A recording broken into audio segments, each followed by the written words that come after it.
Hello everyone, welcome back to the channel. I hope आप सब अच्छे होंगे। एंड आज के वीडियो में हम लोग सीखेंगे कि हमें अगर कोई स्टॉक बाय या सेल करना हो तो उसका सिलेक्शन कैसे करें। अगर हमें कोई लॉन्ग पोजीशन बनानी है, बाइंग पोजीशन बनानी है, तो उसका सिलेक्शन कैसे करें हम। और अगर कोई शॉर्ट पोजीशन बनानी है, यानी सेलिंग करनी है किसी स्टॉक में, तो उसका सिलेक्शन कैसे करें हम। सो चलिए वीडियो को शुरू करते हैं। बट उससे पहले मैं आपको बता दूं, ये कोई कैरी मिनाटी या आशीष चंचलानी का वीडियो नहीं है। यहाँ कोई आपको एंटरटेनमेंट नहीं मिलेगी।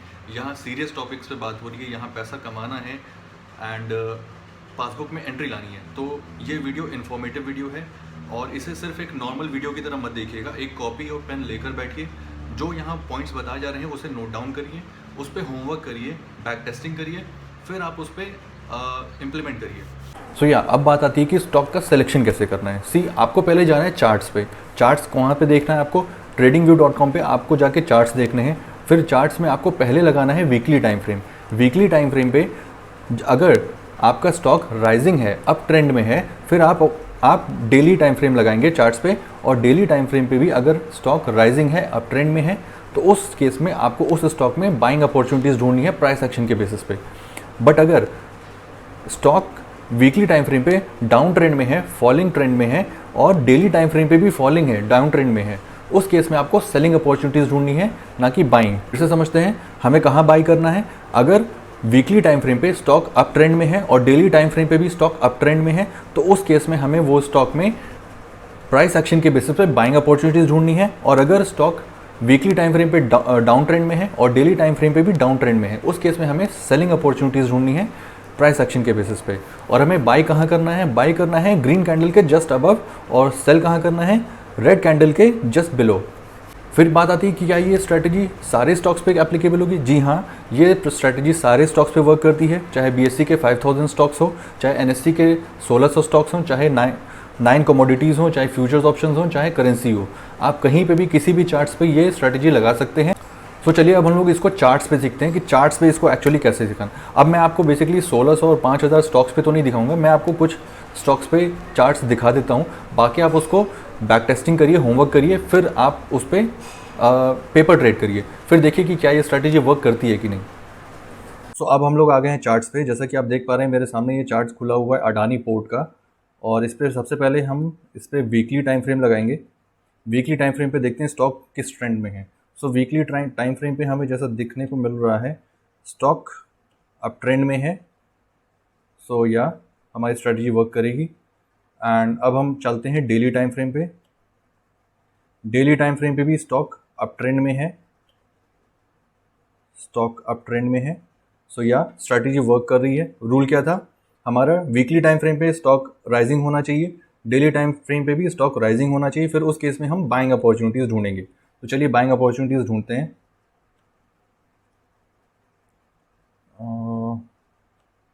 Let's see. Purely price action का गेम है। यहाँ पे कोई इंडिकेटर नहीं लगाना है, कुछ नहीं, purely price action. Let's see, price action क्या था? Green candle superseding the red, पहली अपॉर्चुनिटी यहाँ। Green candle superseding the red, दूसरी अपॉर्चुनिटी यहाँ। फिर green candle superseding the red. फिर से देखिए, ग्रीन कैंडल यहाँ रेड को सुपरसीड कर रही है, फिर ग्रीन कैंडल यहाँ रेड को सुपरसीड कर रही है, फिर यहाँ ग्रीन कैंडल रेड को सुपरसीड कर रही है, यहाँ पर भी ग्रीन कैंडल रेड को सुपरसीड कर रही है। रूल क्या था?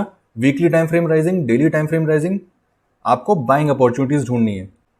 फिर चलिए दूसरे चार्ट पे चलते हैं। Let's see Tata Motors.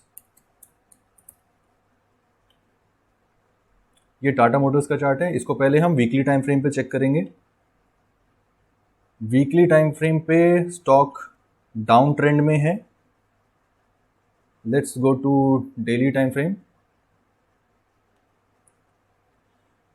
Okay, and daily time frame पे स्टॉक अप ट्रेंड में है। हमारा रूल क्या था? वीकली राइजिंग, डेली राइजिंग, तभी हम बाइंग अपॉर्चुनिटीज ढूंढेंगे, अदरवाइज नहीं। इस केस में टाटा मोटर्स में क्या हो रहा है? वीकली फॉलिंग, डेली राइजिंग, तो हम इस स्टॉक को इग्नोर करेंगे।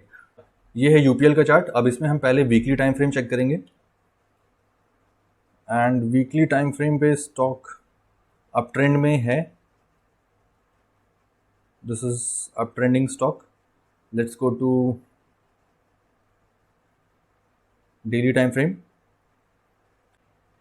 एंड या डेली टाइम फ्रेम पे भी स्टॉक अब ट्रेंड में है, तो अब हमें बाइंग अपॉर्चुनिटीज ढूंढनी है प्राइस एक्शन के बेसिस पे. सो लेट्स सी.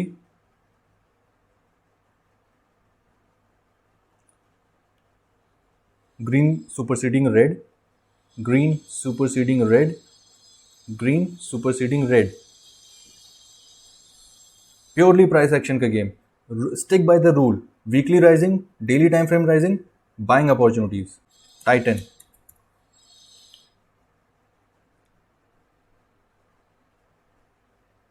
पहले वीकली चार्ट पे चलते हैं एंड वीकली चार्ट पे स्टॉक अप ट्रेंड में है.